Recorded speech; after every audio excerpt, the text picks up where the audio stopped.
പ്രചരണ ബോർഡ് തകർത്ത കേസിൽ പ്രതികളെ പോലീസ് വീട് വളഞ്ഞ് പിടികൂടി. പച്ചമ്പള നഗറിലെ ഫായിസ്, അടുക്ക വീരനഗറിലെ അബ്ദുൽ ഷെരീഫ് എന്നിവരാണ് പിടിയിലായത്.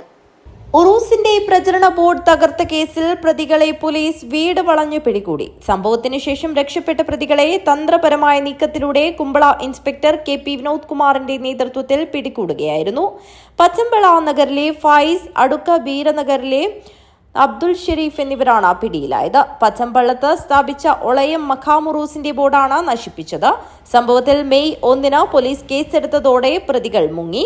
ഫായിസ് ആയിരുന്നു ഫ്ലക്സ് കീറിയത്. ഇതുവഴി നാട്ടിൽ ലഹളയുണ്ടാക്കുകയായിരുന്നു ലക്ഷ്യമെന്ന് പോലീസ് പറഞ്ഞു. സംഭവ സമയത്ത് ഷെഫീഖ് മുംബൈയിലായിരുന്നു. ഫായിസിനെ മുംബൈയിലേക്ക് വരാൻ പറഞ്ഞ് ഇവിടെ ഒളിവിൽ പാർപ്പിച്ചതിനാണ് ഷെഫീഖിനെ അറസ്റ്റ് ചെയ്തത്. നാട്ടിൽ പ്രശ്നമില്ലെന്നറിഞ്ഞ് ഇന്നലെ തിരിച്ചെത്തിയപ്പോഴായിരുന്നു അറസ്റ്റ്.